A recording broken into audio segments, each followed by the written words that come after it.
Welcome. Tonight, we are exploring the life of Maria Antonia, from the 36-inch tall, powdered hairstyle carrying a miniature warship to the secret escape carriage built for a disguised royal family. This is the story of a girl born to rule, trapped beneath heavy layers of silk, diamonds, and eventually the crushing weight of a revolution. This is the tale of a human being buried under a massive myth. Please subscribe, like this video, or leave a thought below. Now, settle in, soften your shoulders, slow your breathing. Let's begin. Thick grey clouds press low over the red-tiled roofs of Vienna on the afternoon of November 2nd, 1755.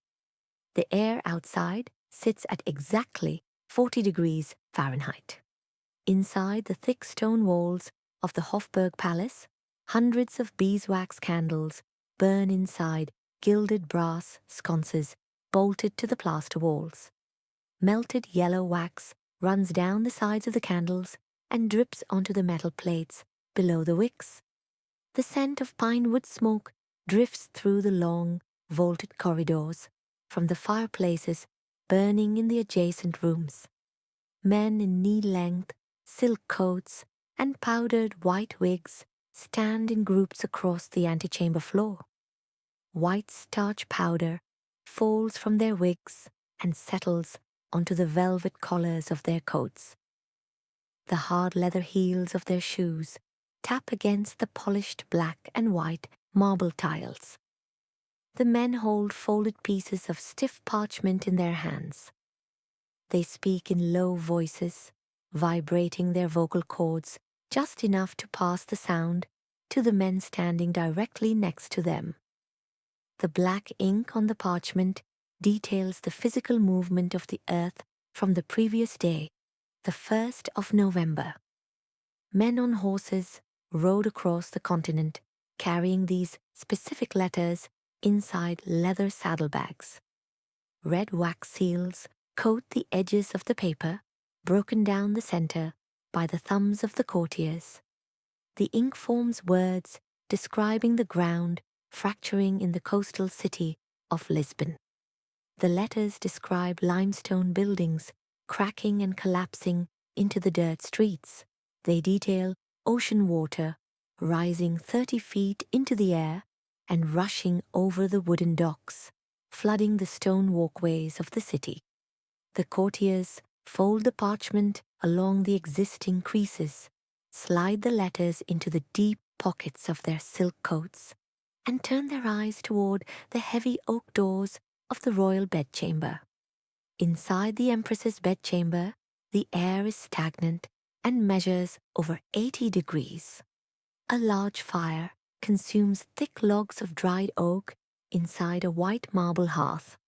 The smell of burning wood mixes with the scent of dried lavender and the thick odor of human sweat. Empress Maria Theresa lies in the center of an 8-foot-wide wooden bed. Deep carvings of the Habsburg family crest decorate the headboard above her. Thick velvet curtains, dyed a deep crimson, hang from the wooden canopy above the mattress. White linen sheets stick to the Empress's damp skin. She grips the smooth wooden bedposts with both hands. Her knuckles turn white under the pressure of her grip. She takes short, rapid breaths, drawing the hot air into her lungs and exhaling it toward the canopy. 3 male physicians stand near the edges of the room. They wear thick wool coats over linen shirts. One physician holds a round brass pocket watch in his right hand. He watches the metal hand tick across the painted numbers on the dial, tracking the exact number of seconds between the Empress's physical contractions. A second physician dips a quill pen into a small glass bottle of black ink. He drags the metal tip of the pen across a sheet of parchment, recording the time and the physical movements of the Empress. 2 female midwives stand beside the bed. They dip folded cotton cloths into a silver basin filled with warm water. They press the damp cloths against the Empress's forehead and neck, wiping away the beads of sweat forming on her skin. The Empress pushes her back against the mattress. The iron springs beneath the padding creak under the shifting weight. The labor continues as the mechanical brass clocks in the palace tick through the late afternoon hours. A loud cry sounds from the center of the bed. A midwife reaches down and lifts a small, wet infant from the tangled linen sheets. The baby's skin is flushed pink and covered in a thin layer of white vernix. The midwife wipes the infant with a clean, dry cotton towel. The child draws the heated air of the chamber into her small lungs and cries a second time. The physicians step forward, looking closely at the infant's chest. They observe the small ribs rising and falling in a steady, even rhythm. The physician with the parchment writes a new line of text, recording the physical delivery of a live female infant. A priest, wearing long black robes, stands in the corner of the room. He holds a shallow silver bowl filled with water. The calendar date remains November 2nd.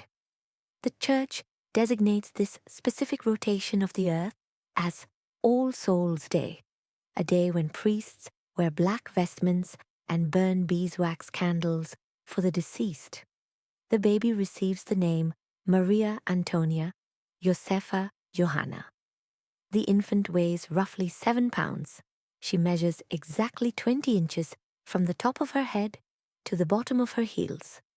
She is the 15th child born to the Empress. Empress Maria Theresa will give birth to exactly 16 children over the course of her biological life. Maria Antonia represents exactly 6.25% of the vast imperial brood. Nurses take the infant from the midwife. They wrap the baby tightly in layers of soft white linen. They place a thick woolen blanket over the linen, tucking the edges under the baby's small body. They lay her inside a wooden cradle, elevated on curved wooden rockers. The inside of the cradle is lined with smooth, white silk. The infant closes her eyes, and the crying stops. The physicians wipe their silver medical instruments with cloths and place them into velvet-lined wooden boxes. The midwives remove the damp sheets from the bed and replace them with fresh, dry linen. The Empress drinks cold water from a silver cup. She rests her head back against the stacked pillows. Outside the heavy oak doors, the courtiers hear the silence replace the crying. They pull new sheets of paper from wooden desks in the adjacent rooms. They dip their own quills into inkwells. They write the date, the time, and the name of the new female archduchess. Servants carry these letters down the stone staircases. They hand the sealed envelopes to men waiting on saddled horses in the gravel courtyard. The horses kick their iron-shod hooves against the stones and ride out through the palace gates. Inside the palace, servants begin packing large wooden trunks with thick animal furs, heavy wool coats, and leather boots. They carry the trunks through the corridors and load them onto carriages with iron-rimmed wheels. Outside the tall glass windows, the temperature drops further. Small white snowflakes begin to fall onto the gravel courtyards. The royal household prepares to leave the city walls. They direct the horses toward the snowy hills of the family lodge at Laxenburg, where wooden sleighs sit waiting on the frozen, icy slopes. The air temperature outside the Laxenburg lodge measures exactly 12 degrees Fahrenheit. White snow covers the sloping dirt hills, reflecting the bright sunlight into the eyes of the servants working on the grounds. The wind blows at 15 miles per hour, pushing the loose snow across the hardened ice. Tall pine trees surround the perimeter of the estate. The sharp scent of frozen pine needles mixes with the smell of wood smoke leaking from the stone chimneys of the lodge. Servants wearing heavy wool coats carry wooden sleighs out of the storage sheds. The sleighs feature curved wooden frames painted with dark red pigment. Flat iron runners attached to the bottom of the wooden frames. The servants lead brown horses out of the stables. Leather harnesses strap across the broad chests of the animals. Small, round brass bells hang from the leather straps. The horses shake their heads, causing the metal clappers inside the bells to strike the brass casings. The high-pitched ringing sound echoes across the frozen courtyard. 10-year-old Maria Antonia steps out of the heavy wooden doors of the lodge. She wears a thick coat tailored from dark blue wool. Servants guide her to one of the red wooden sleighs. She sits on the wooden bench. A servant drapes a thick, heavy brown bear pelt over her lap, tucking the coarse fur under her leather boots. The servant pushes the back of the sleigh forward. The iron runners slide over the edge of the hill. The weight of the wooden frame and the passenger presses the iron down against the ice. Friction melts the microscopic top layer of the frozen water, creating a thin film of moisture. The sleigh accelerates down the incline. The cold wind rushes past Maria Antonia's face. The skin on her cheeks turns a deep pink color. She exhales. The warm air from her lungs hits the freezing outdoor temperature, condensing immediately into a visible cloud of white mist. The sharp metallic scraping sound of the iron runners cutting into the ice fills the air. The earth rotates, tilting the northern hemisphere toward the direct rays of the sun. The air temperature rises to 75 degrees Fahrenheit. The snow melts completely, turning into liquid water that sinks down into the dark brown soil. The royal household packs their belongings into large wooden trunks. The servants load the trunks onto carriages. The wheels roll across 15 miles of dirt and cobblestone roads, arriving at the massive summer palace of Schönbrunn. Inside the sprawling palace gardens, water sprays from the tops of carved stone fountains. The water arches through the warm air and splashes down into large circular basins. The constant splashing sound masks the noise of the gardeners working nearby. Men hold long iron shears in their hands. They squeeze the metal handles together. The sharp iron blades sever the green leaves and thin branches of the shrubbery, shaping the plants into rigid rectangles. Inside the palace walls, bright sunlight passes through 20-foot-tall glass windows. The light illuminates the polished oak floorboards of the practice room.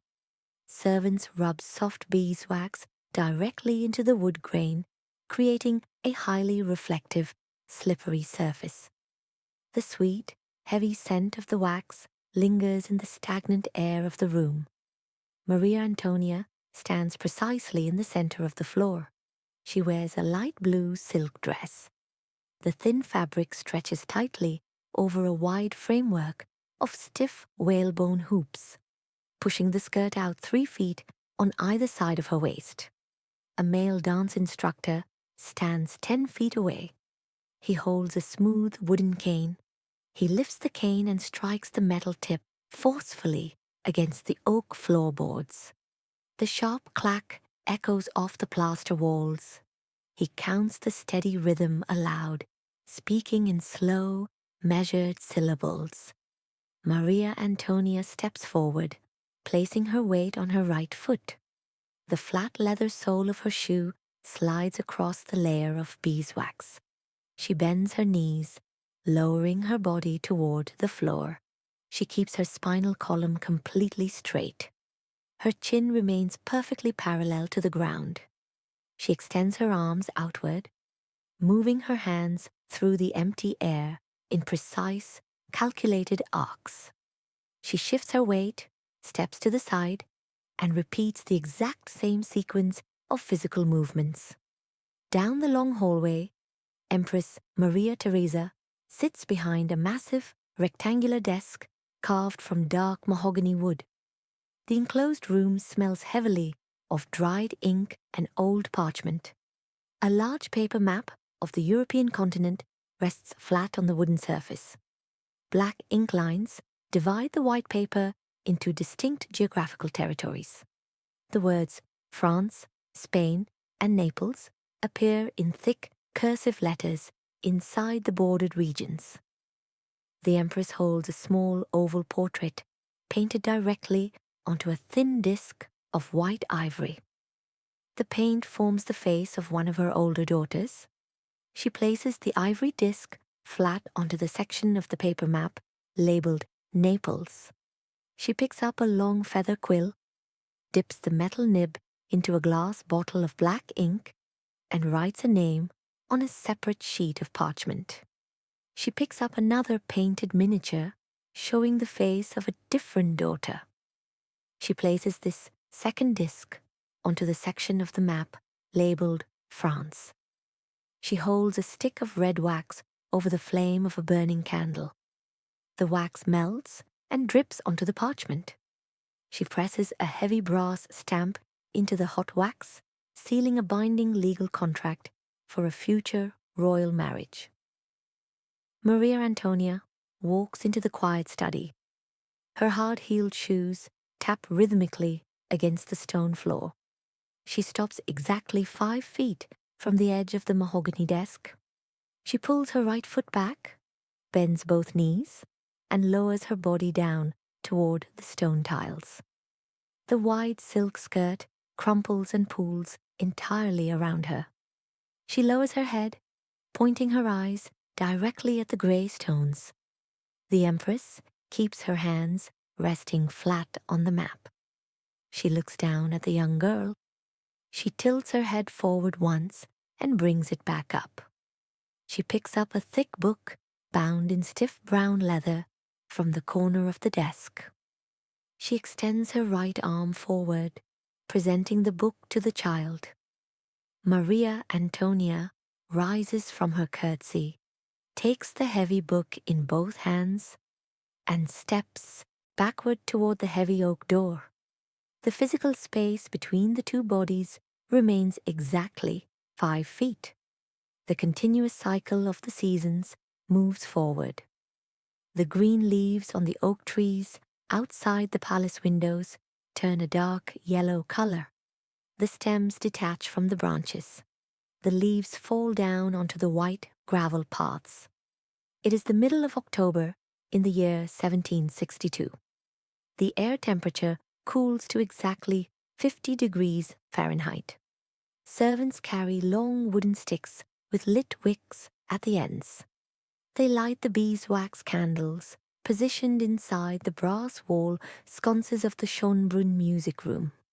A large harpsichord sits in the exact center of the room. The instrument features a polished wooden case and a long row of flat keys, alternating between black and white.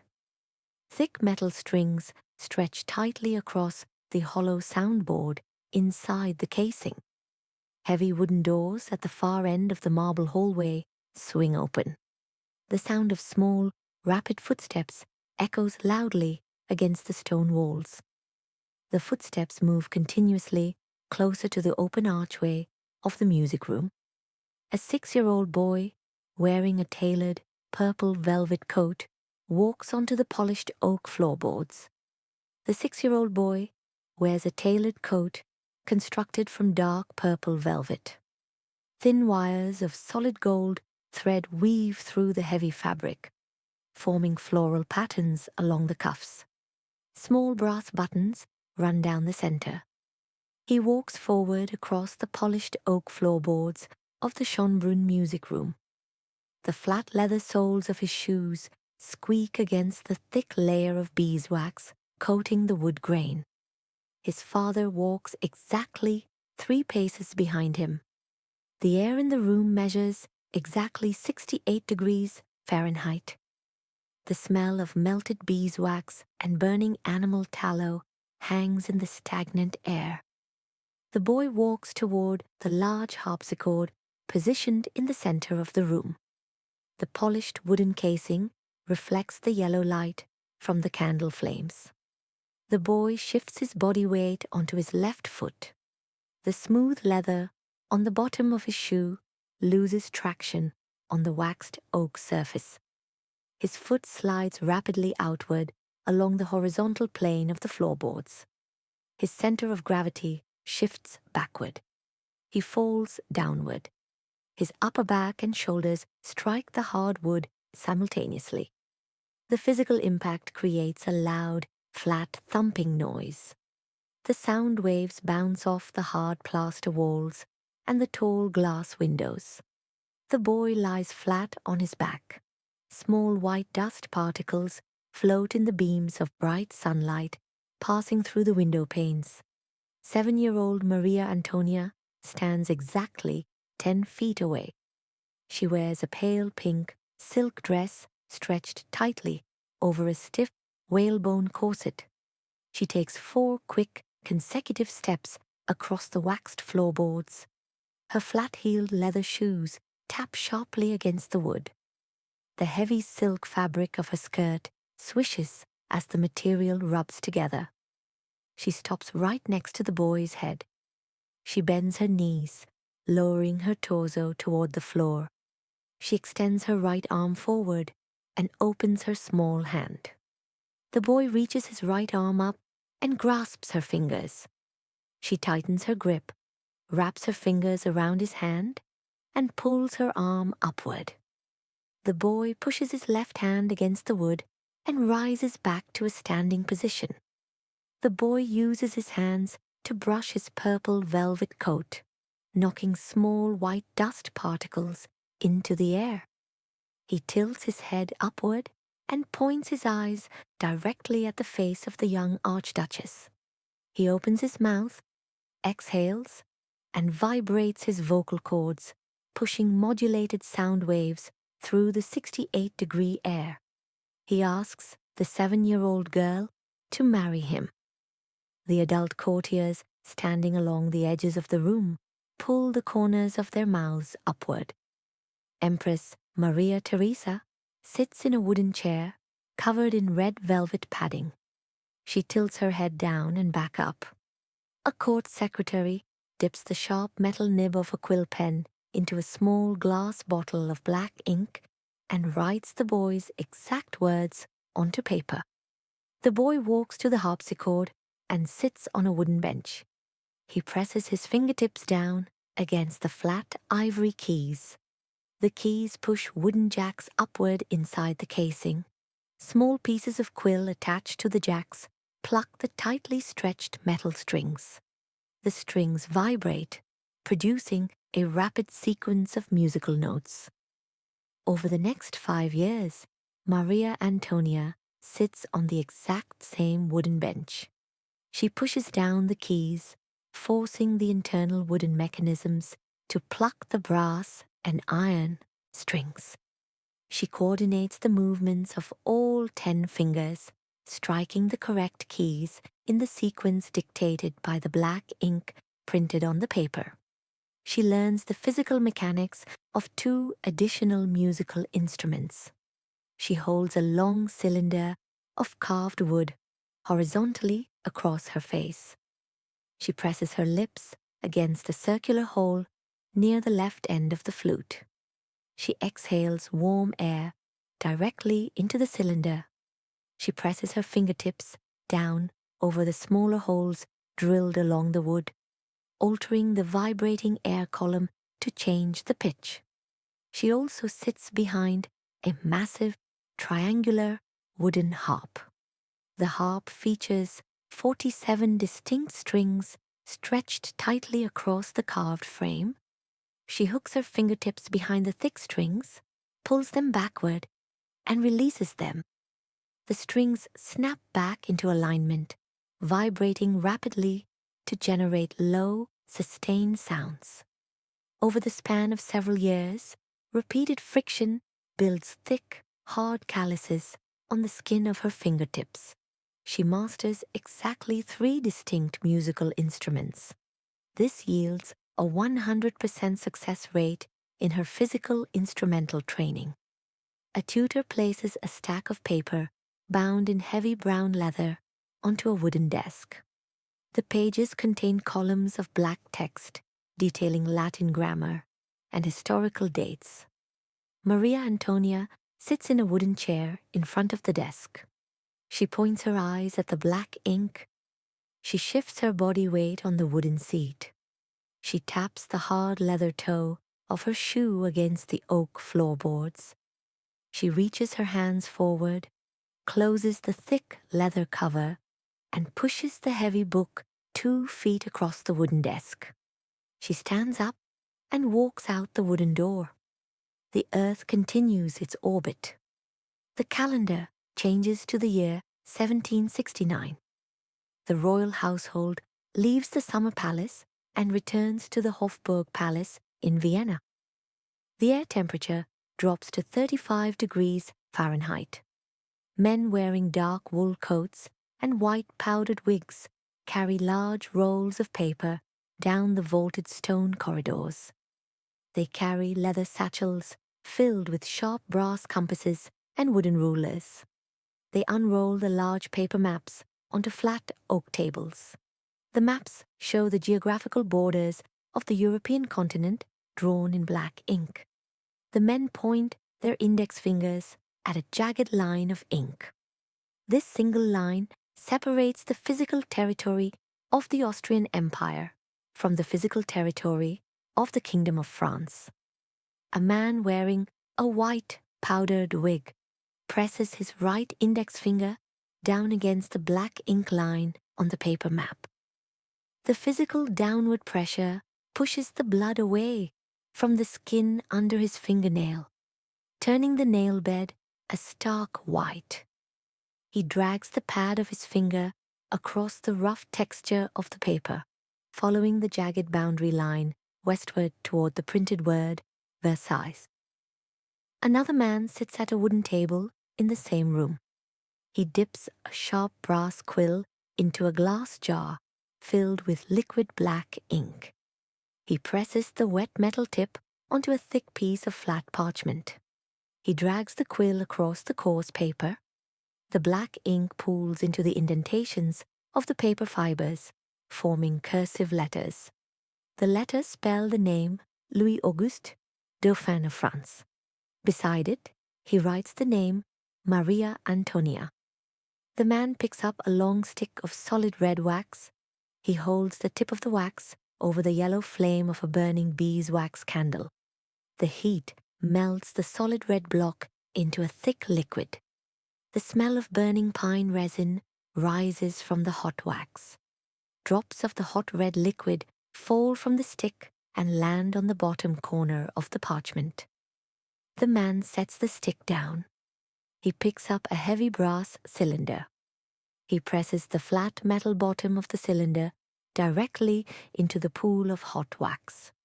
The room temperature cools the wax back into a solid state. The man lifts the cylinder, revealing a 3-dimensional crest pressed permanently into the red disc. 14 days later, a carriage with wooden wheels and thick iron rims rolls into the gravel courtyard of the Hofburg Palace. The iron grinds against the small grey stones, producing a loud crunching sound. 2 men step down from the carriage onto the courtyard. They wear dark blue velvet coats and white silk cravats tied tightly around their necks. They lift heavy wooden boxes filled with bound stacks of paper. They walk up the stone steps and enter a chamber with polished oak floorboards. The air inside the room measures exactly 65 degrees Fahrenheit. The smell of dry dust and old, Leather fills the physical space. Maria Antonia sits in a straight-backed wooden chair in the center of the room. One of the men stands 2 feet in front of her. He opens his mouth and alters the physical shape of his lips. He pushes air from his lungs, moving it over his vocal cords. The vibrating cords produce distinct French syllables.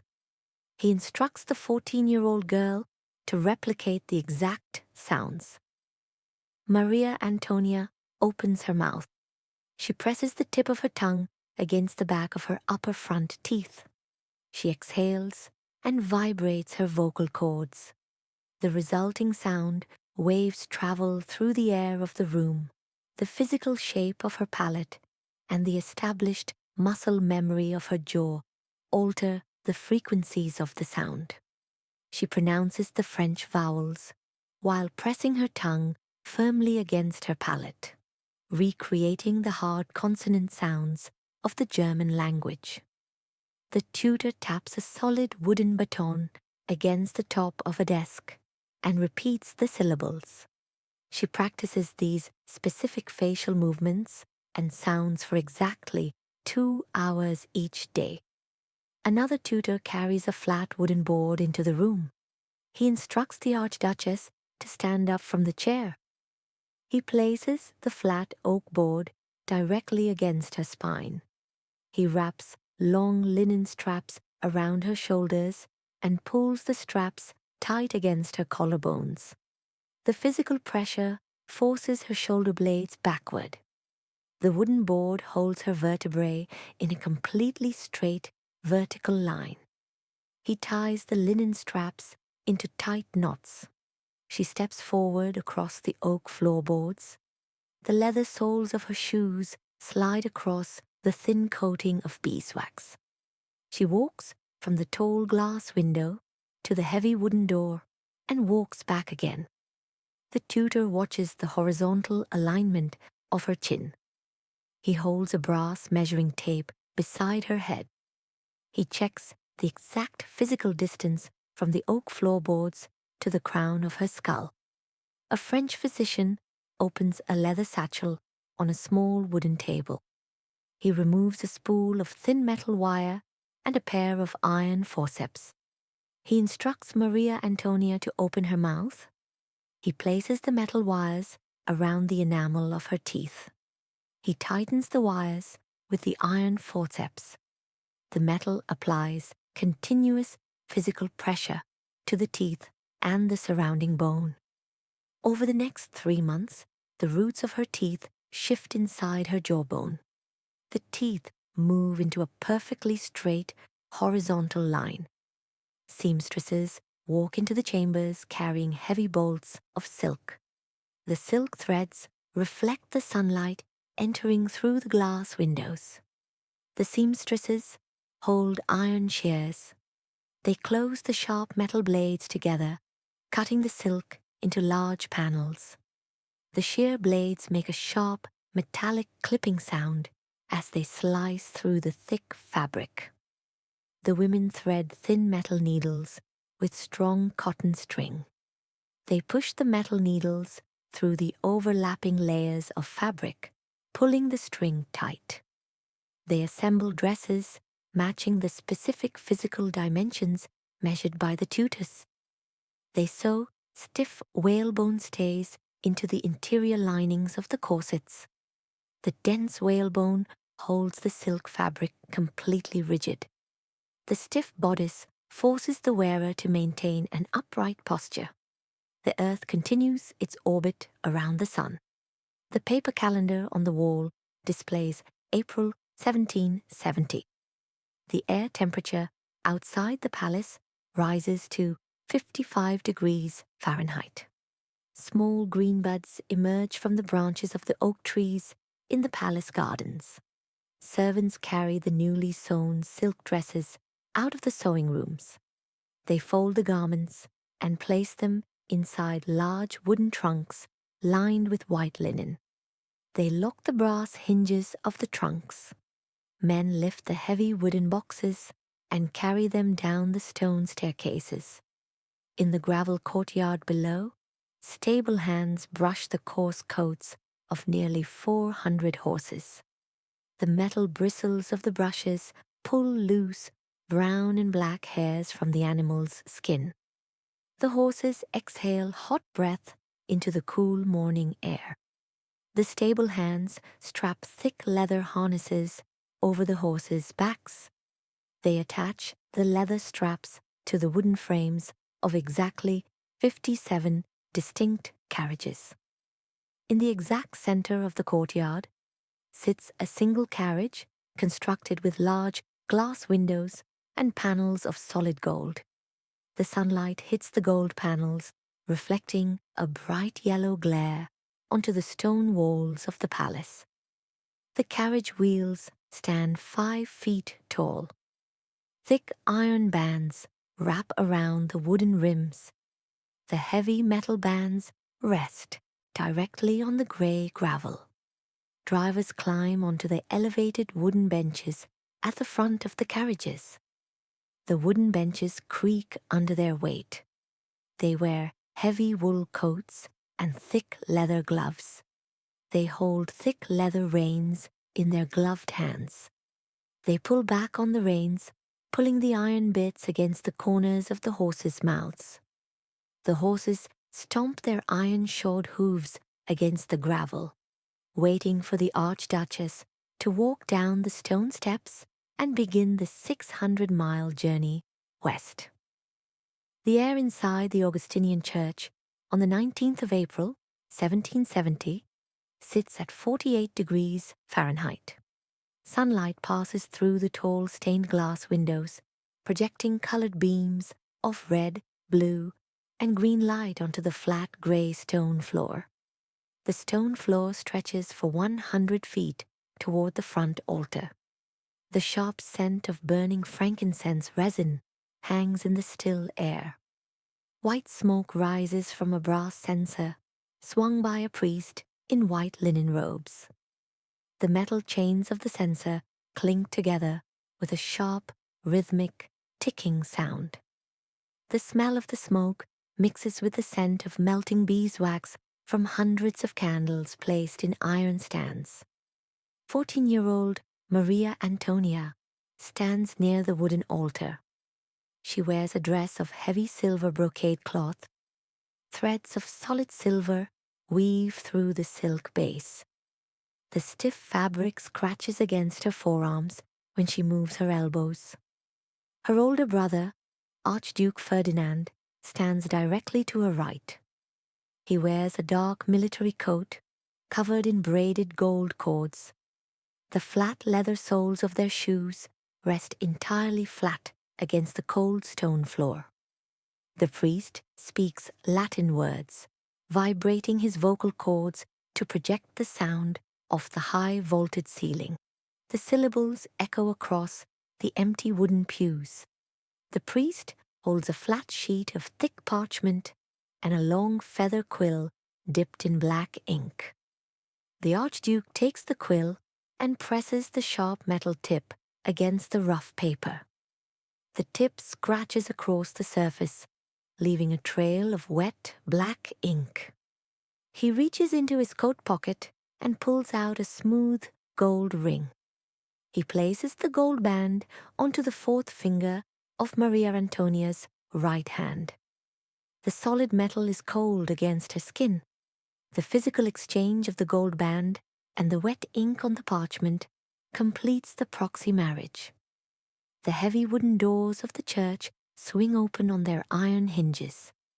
Maria Antonia walks down the stone steps into the 55-degree air of the Vienna streets. Small green leaves grow from the branches of the oak trees lining the avenue. The wind blows at 5 miles per hour, rustling the leaves together.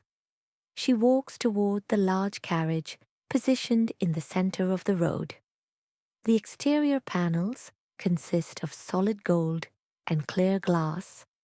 The gold reflects the bright yellow sunlight directly onto the surrounding stone buildings, creating bright spots of light on the masonry. Thick leather straps connect the wooden cabin to the iron axles, suspending the carriage body in the air. A footman, wearing a blue wool coat and white cotton gloves, pulls a brass handle. The carriage door opens with a faint creak. Maria Antonia lifts her heavy silver skirt and climbs 3 wooden steps. She sits down on the thick cushions inside the cabin. The cushions are stuffed with goose feathers and covered in crimson velvet. The soft velvet fibers press against the back of her legs and her spine. The glass windows enclose the space, trapping the smell of the fresh velvet, the oiled leather straps, and the trace of beeswax. The footman pushes the door shut. The metal latch clicks into place. The procession stretches for an entire mile down the dirt and cobblestone road. Exactly 57 distinct carriages sit in a perfectly straight line. 117 footmen stand beside the wooden doors. Nearly 400 horses stamp their iron-rimmed hooves against the ground, kicking up small clouds of brown dust. The smell of horse sweat and dry dirt fills the surrounding air. Drivers, sitting on elevated wooden benches, lift long leather whips. They snap the leather strips through the air. The whips make a loud, sharp cracking sound. The horses lean forward against their heavy leather harnesses. The wooden wheels turn. The thick iron rims grind against the stones on the road, generating a continuous, low, rumbling noise. Beyond the stone walls of the treasury, the physical reality of the kingdom stretches across vast tracts of land. On a dirt road in the northern countryside, the air temperature measures exactly 50 degrees. The wind blows at 10 miles per hour, carrying the smell of wet soil and horse manure. A man wearing rough, brown wool pants holds a long wooden handle with an attached iron hoe. He brings the heavy metal blade down into the hard dirt, breaking the dry crust. He drops small seeds of rye into the shallow trench. He purchases small loaves of bread from a baker using small copper coins. The bread contains rye flour mixed with ground sawdust and grey ash to increase the physical volume. The man chews the hard crust, breaking the bread with his teeth. The man returns to the field, lifting the iron hoe and striking the dirt again. Back inside the Palace of Versailles, Marie Antoinette walks into the large, sunlit rooms of the Queen's apartments. The air smells of sweet rose water and melting beeswax. She sits on a wooden chair, cushioned with green velvet. Servants carry large wooden boxes into the room and set them on the floorboards. They flip the brass hinges open. A woman named Rose Bertin walks through the heavy oak doors. She carries bundles of thin iron wire, thick canvas fabric, and large ceramic bowls filled with fine white wheat flour. The royal seamstresses pull the iron wire from the bundles. They bend the metal with their fingers, forming tall, rigid cages. They place the cages onto the flat wooden tables. They lift heavy rolls of brightly colored silk, moving the fabric over the towering wire structures to construct new physical shapes. A man named Léonard Autier walks into the dressing room. He holds a wide-toothed comb carved from a solid piece of yellow tortoise shell. He stands directly behind the Queen. He digs his right index and middle fingers into a glass jar resting on the wooden table. The jar contains a thick white pomade. The pomade consists of rendered sheep fat, boiled beef marrow, and crushed pink rose petals. The smell of the heavy animal grease and the sweet floral oil enters the 68-degree air of the room. Autier rubs the thick pomade between the palms of his hands. The friction warms the fat, turning it into a slick, wet paste. He wipes the grease directly onto the shafts of the queen's natural hair. He pulls the tortoise shell comb from the roots at the scalp up to the ends of the strands. The comb teeth make a soft scraping sound against the hair. The grease coats every individual fiber, making the hair completely stiff and highly sticky. Rose Bertin steps forward, holding a cylindrical cage constructed from thin iron wire. The wire grid measures exactly 36 inches from the circular base to the flat top. Bertin places the base of the iron cage directly onto the top of the queen's skull. She pushes thick steel pins through the bottom wire loops. She scrapes the metal pins against the queen's scalp, sliding them under the tight hair roots, anchoring the frame securely to the top of the head. Autier lifts small sections of the greased hair. He pulls the strands vertically, wrapping them tightly around the lower iron wires. The natural hair covers only the bottom 8 inches of the metal cage. Bertin opens a large canvas bag filled with false hair cut from the manes and tails of brown horses. Autier pulls thick clumps of the coarse horsehair from the bag. He presses the horsehair against the greased natural hair. The sticky sheep fat acts as an adhesive, holding the false hair in place. He builds a thick, continuous mass of hair around the iron cage, covering the metal wires and reaching the absolute top of the 36-inch frame. Bertin opens a small wooden box lined with blue velvet. She lifts out a physical miniature model of a French frigate warship. The model features a hull carved from solid oak wood. 3 thin wooden dowels stick up from the deck to serve as masts. Square pieces of white cotton canvas hang from the dowels. Small threads of woven hemp rope connect the wooden masts to the miniature deck. Bertin presses the flat wooden bottom of the ship directly into the top layer of the horsehair. She drives 4 long steel pins through the wooden hull and into the iron cage below. The pins lock the physical model in place on top of the 36-inch hair structure. The queen lifts a conical mask made of thick, stiff paper. She holds the paper directly over her face, covering her eyes, nose, and mouth. A servant stands 3 feet away, holding a leather bellows. The wooden chamber of the bellows contains exactly 2 pounds of finely milled, pure white wheat flour. The servant grips the wooden handles and squeezes them together. The mechanical force pushes the air and the white flour out of the narrow metal nozzle. The cloud of white wheat flour travels through the air and hits the greased hair. The dry powder sticks instantly to the wet sheep fat. A thick white crust forms over the entire 36-inch structure, coating the horsehair, the iron wires, and the wooden ship. The servant pumps the bellows repeatedly, spraying flour over the queen's head. The scent of raw, dry wheat dust settles onto the oak floorboards. Small white particles float in the air and land on the silk dresses of the attending courtiers.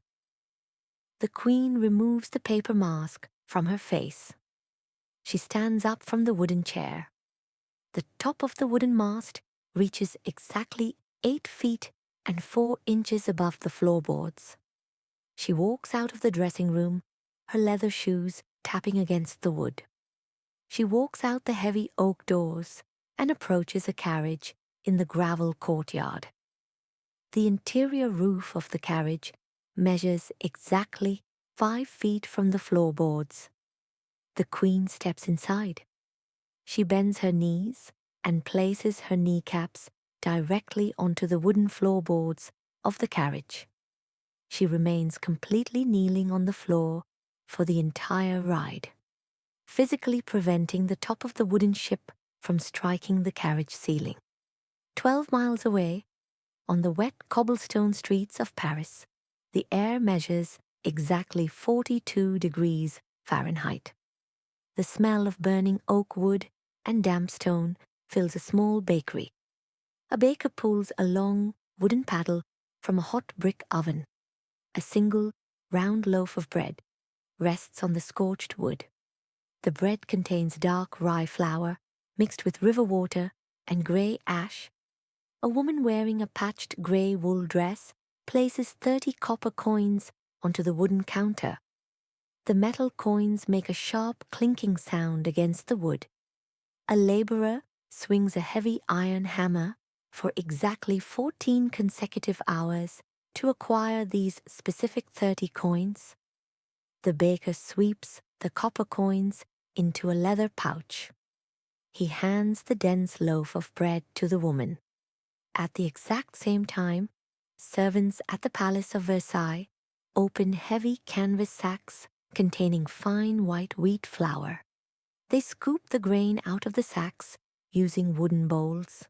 They pour the wheat into the leather bellows. They spray the flour directly onto the greased hair of the courtiers walking through the Hall of Mirrors. Inside the main palace, the air sits thick with the smell of the sheep fat, the wheat powder, and the body heat of 3,000 nobles standing shoulder to shoulder. The queen walks down the wide stone steps of the terrace. She steps off the paved grey stones and onto a soft dirt path. She points her leather shoes away from the massive stone walls of the main palace. She walks past the geometric water fountains. The water splashes into the marble basins, masking the sound of the hundreds of voices echoing from the palace windows. She continues walking over the loose brown dirt. The physical distance between her body and the main palace increases. The dense crowd of courtiers remains behind her. She moves toward a separate, isolated plot of land surrounded by tall, unpruned oak trees. In the center of the trees stands a small square building constructed from pale yellow limestone. Pale yellow limestone blocks stack directly on top of each other to form a solid cubic structure. 4 identical exterior walls measure exactly 80 feet wide and exactly 50 feet tall. 4 tall columns carved from the same yellow limestone stand flat against the front facade. The top of each column features intricately carved stone acanthus leaves. Tall, rectangular glass windows reflect the surrounding green oak trees and the blue sky. The air temperature sits at 72 degrees Fahrenheit. The smell of damp soil and blooming lilac bushes hangs in the physical space directly around the building. King Louis Auguste stands on the grey gravel directly in front of the heavy oak doors of this limestone building. He wears a dark brown wool coat with flat brass buttons. He reaches his right hand into a deep pocket sewn into the interior of his coat. He pulls out a heavy forged iron key. The metal shaft measures exactly 6 inches long. The handle features intricate loops of cold iron. He extends his right arm forward. He places the cold iron directly into the palm of Marie Antoinette's right hand. She wraps her bare fingers around the metal. She walks forward and pushes the long metal shaft into the iron keyhole set into the oak door. She rotates her wrist clockwise. The internal metal tumblers scrape against each other. A heavy iron deadbolt slides backward with a loud, sharp click. She pushes her left hand flat against the wood. The door swings inward on brass hinges. She steps over the stone threshold. She turns around. She grips the brass handle, pulls the wood toward her, and rotates the iron key counterclockwise. The deadbolt slides back into the doorframe. The physical barrier of the oak door encloses her inside the building. The interior floors consist of polished oak and walnut wood, cut into complex geometric squares and fitted tightly together. In the center of the dining room floor, a circular cut separates a section of the wooden floorboards from the surrounding wood. Below this floor, in the basement kitchen, servants turn large wooden cranks attached to thick hemp ropes and iron pulleys. Iron gears covered in thick animal grease grind together. The ropes pull tight. The circular section of the dining room floor rises vertically into the air. The wood forms the top of a dining table. White porcelain plates holding roasted quails, sliced apples, and silver spoons rest directly on the elevated wood. The smell of roasted meat and cooked fruit fills the room. Outside the glass windows, men with iron shovels push flat metal blades into the straight, white gravel paths of the existing garden. They lift the small stones and throw them into wooden wheelbarrows. They dump the gravel away from the property. They dig long, curving trenches into the dark brown soil. They divert water from a nearby river into the trenches. The water flows over small, uneven grey rocks placed at the bottom of the new stream. The moving water produces a continuous, low, gurgling sound. Gardeners plant weeping willow trees along the edges of the curving water. The long, thin, flexible branches hang downward, dipping the tips of their green leaves directly into the wet current. Carpenters cut thick pine logs using iron handsaws. They lay the raw wooden planks across the water, constructing narrow bridges. The brown bark remains attached to the edges of the planks. The smell of freshly cut pine sap mixes with the wet moss growing on the grey rocks. Marie Antoinette walks over the wooden planks. The soft leather soles of her shoes press against the raw wood. A tall fence constructed from vertical iron bars surrounds the perimeter of the yellow limestone building and the curving water streams. The iron bars sink directly into heavy stone foundations. A solid iron gate blocks the single entrance path. A Swiss guard, wearing a bright red wool coat and white cotton trousers, stands directly in front of the closed gate. He holds a wooden pole measuring 7 feet long. A curved steel halberd blade sits at the top of the pole. The guard stands completely motionless. Inside the main palace of Versailles, a duchess wearing a heavy purple silk dress walks down the stone terrace. She walks across the lawns toward the iron gate. Her hard leather heels sink slightly into the soft green grass. She reaches the iron gate. She stops walking. She points her eyes at the Swiss guard. The guard extends his left hand forward, keeping his palm flat and facing upward. The Duchess looks at the guard's hand. The guard waits to receive a square piece of white parchment. The required parchment features specific black ink loops forming the signature of Marie Antoinette. The Duchess holds only a small, folded silk fan. She drops her eyes toward the ground. She turns her body around. She walks back across the grass toward the massive stone walls of the main palace. She walks into a crowded room filled with other courtiers wearing heavy silk dresses and wool coats. They stand together, pointing their eyes through the glass windows toward the tops of the willow trees growing behind the iron fence. They dip feather quills into glass jars of black ink. They drag the metal tips across paper, writing long strings of words detailing the closed iron gate and the Swiss guard. Inside the iron fence, Marie Antoinette walks past the yellow limestone building. She follows a curved dirt path toward a dense patch of oak trees. She points her finger at an empty expanse of green grass situated near the northern edge of the property line. Men carrying heavy iron axes and long wooden measuring sticks walk into the grass. They drive wooden stakes into the soil. They dig a wide, deep, circular basin into the earth. They line the bottom of the basin with dense grey clay. They release water into the basin to form a wide, still artificial lake. Carpenters arrive carrying bundles of dried yellow wheat stalks, large wooden beams, and rough grey field stones. They drop the heavy stones onto the dirt and untie the bundles of wheat, preparing to construct small, steep-roofed structures along the edge of the newly formed water. The air temperature measures exactly 68 degrees Fahrenheit on a spring afternoon in 1783.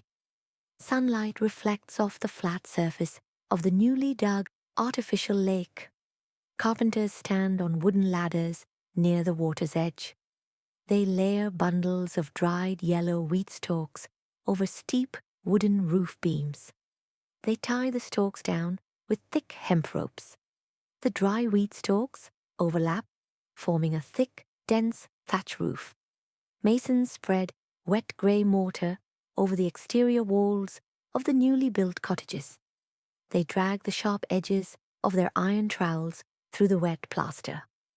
They carve deep, irregular lines directly into the surface. The carved lines replicate the exact physical pattern of broken, weathered stone. They paint the dried plaster with a thin mixture of water and yellow ochre pigment. A large wooden water wheel hangs on the side of a two-story building beside the lake. Water flows from an elevated wooden chute. The water drops onto the flat wooden paddles of the wheel. The physical weight of the liquid forces the heavy wheel to rotate on its thick iron axle. The rotating axle passes through the exterior wall. Inside the building, the axle turns a large circular millstone directly against a stationary bottom stone. The heavy friction of the stones grinding together vibrates the floorboards. Near the mill, a tall, circular tower holds dozens of small square holes cut into the upper woodwork. White pigeons fly through the holes, resting their claws on small wooden perches. Below the tower, brown and white cows chew on the tall green grass. Their heavy hooves press deep into the wet soil along the edge of the lake. Inside the main palace of Versailles, Marie Antoinette stands in the center of her dressing room. She unlaces a heavy, stiff canvas corset and drops the garment onto the oak floorboards. Servants hand her a dress constructed from thin, loosely woven white cotton muslin. The entire cotton garment weighs exactly 1.5 pounds. She pushes her arms through the wide sleeves. The lightweight fabric drapes straight down toward her ankles. She ties a single strip of blue silk ribbon around her waist. She places a wide-brimmed hat woven from dried yellow straw directly onto her raw, untreated brown hair. The straw hat casts a dark physical shadow over her forehead. Outside the thatched roof cottages, 3 servants hold a white sheep against a wooden fence. The air smells of wet animal fleece and sweet floral oil. The servants pour warm water from copper buckets directly onto the sheep. They rub rough blocks of lye soap into the wet wool. The friction creates thick white foam. They rinse the foam away with clean water from a wooden bucket. A servant uncorks a small glass bottle filled with liquid rose oil. She pours the oil into her palms and rubs the liquid directly into the clean sheep's wool. Marie Antoinette walks over the green grass. She holds a pair of forged iron shears. She opens the metal blades. She pushes the blades into the thick wool. She squeezes the handles together. The sharp metal severs the hair fibers. The perfumed white fleece falls onto the grass. She carries the cut wool into the stone dairy building. The interior temperature of the dairy sits at exactly 55 degrees Fahrenheit. Cool air radiates from the white marble tables. A narrow channel cut into the stone floor carries cold, flowing river water through the room, physically lowering the ambient temperature. Large bowls made from white porcelain sit on the marble tables. A painted blue monogram decorates the side of each bowl. Marie Antoinette lifts a porcelain pitcher filled with white cow's milk. She tilts the pitcher, pouring the liquid into a tall wooden butter churn. She grabs the round wooden handle of the churn.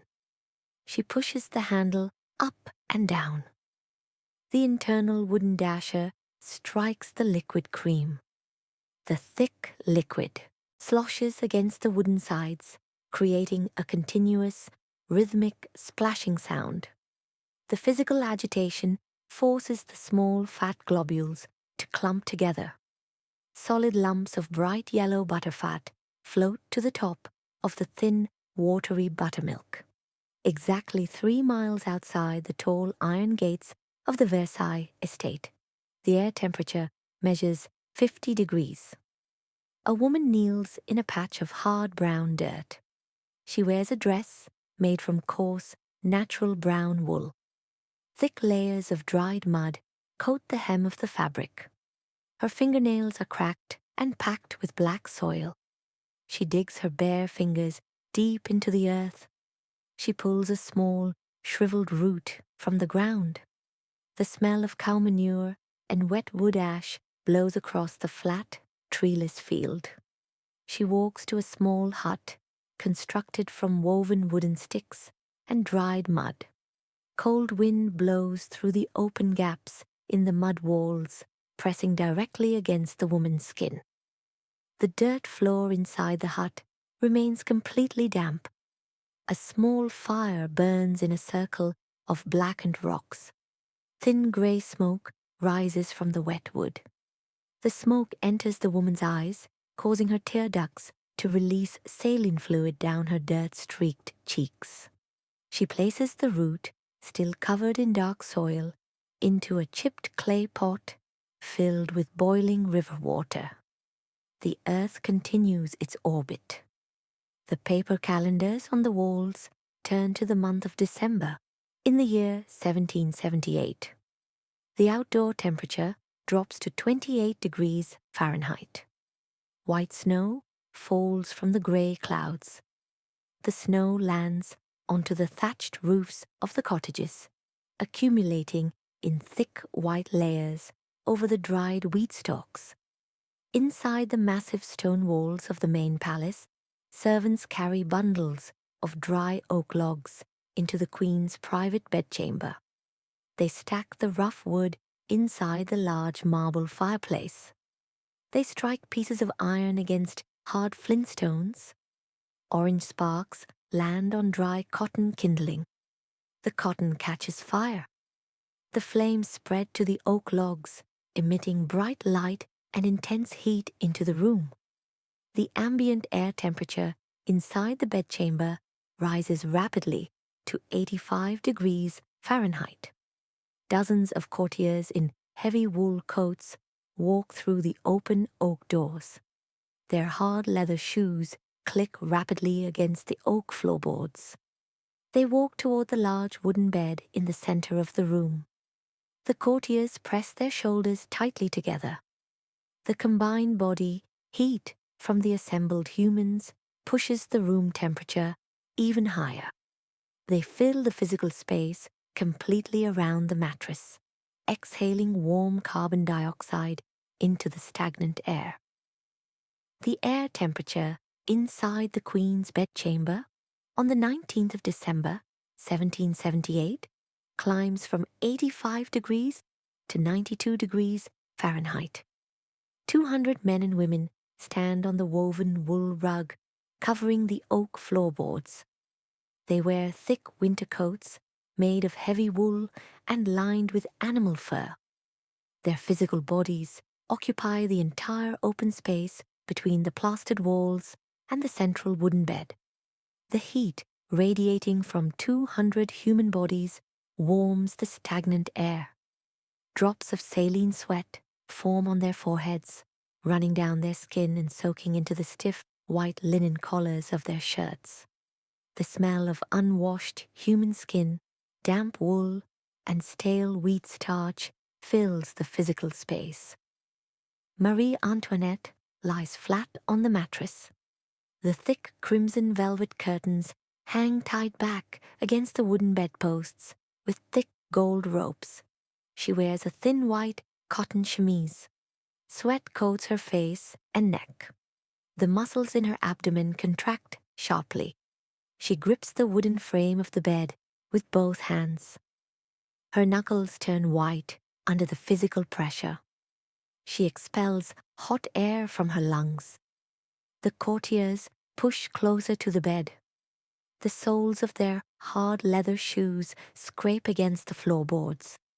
Their voices overlap, producing a continuous, low humming sound in the air.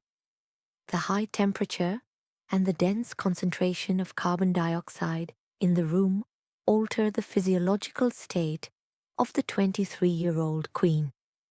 The blood flow to her brain decreases.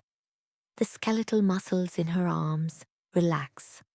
Her hands release the wooden bed frame. Her eyelids slide downward, covering her pupils. Her head rolls to the right, resting flat against the white linen pillow. Her physical body ceases voluntary movement. King Louis XVI stands near the base of the bed. He wears a dark blue velvet coat. He observes the stationary body of his wife. He turns his head toward the tall glass windows facing the eastern terrace. Strips of thick paper coated in heavy beeswax seal the gaps between the wooden window frames and the plaster walls, physically blocking the winter drafts. The king walks across the room, pushing his shoulders against the dense crowd of courtiers. He reaches the glass windows. He places his large hands around the brass handles. He pulls backward with the full weight of his body. The physical force splinters the dry wood. The beeswax seals tear apart, dropping small yellow flakes onto the floorboards. The heavy glass panes swing open on their iron hinges. A gust of 28-degree wind blows through the open window. The freezing air rushes across the crowded room. The cold wind touches the damp skin of Marie Antoinette's face. The sudden drop in temperature triggers a physical reflex. Her eyelids open. She draws a sharp, deep breath of cold oxygen into her lungs. Her abdominal muscles contract again. A midwife stands at the edge of the mattress. She reaches her hands forward. A newborn infant emerges onto the white linen sheets. The infant's skin is red and covered in a white, protective layer of vernix. The baby draws the 28-degree air into her small lungs and vibrates her vocal cords. The loud crying sound travels through the air, vibrating at a higher frequency than the low humming of the crowd. The midwife wipes the infant with a soft cotton cloth. The physician records the biological sex of the child. The baby is female. They name her Marie-Thérèse Charlotte. She represents exactly 25% of the total children Marie Antoinette will physically bear. The Earth completes 3 full orbits around the sun. The paper calendar on the wall displays the month of October in the year 1781. The air temperature inside the bedchamber sits at a controlled 70 degrees Fahrenheit. The heavy oak doors remain locked. A small group of medical attendants stands on the floorboards. Marie Antoinette lies on the same mattress. Her abdominal muscles contract. The midwife delivers a second infant. The physician records a male child. They wrap the boy in white linen and place him in a wooden crib lined with blue silk. The continuous cycle of seasons brings the year 1785. The physical process repeats a third time. A second male child, named Louis Charles, rests on the white linen sheets. 11 months later, a second female child, named Sophie, enters the physical space of the bedchamber. Exactly 4 children sleep in the wooden cribs within the royal nursery over the course of 8 years. Royal nurses pour warm water into porcelain basins and wash the infant's skin with soft sponges. In a separate stone building in the center of Paris, the air smells of melting sulfur and hot brass. 2 jewelers sit at a wide wooden table. Bright sunlight enters through a glass skylight, illuminating small brass scales. A jeweler uses iron tweezers to pick up a clear, faceted diamond stone. He places the stone into the brass pan. The pan lowers under the physical weight. The metal arm of the scale tips. He records the weight with a quill pen on a sheet of parchment. A wooden box lined with black velvet sits on the table. Inside the box, a massive necklace rests against the dark fabric.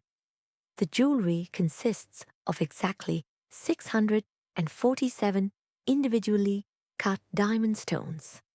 Thick wires of solid silver and gold connect the stones together in a cascading pattern.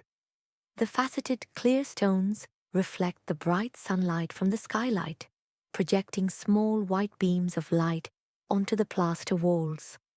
A folded piece of thick white paper rests on the wooden table next to the velvet box.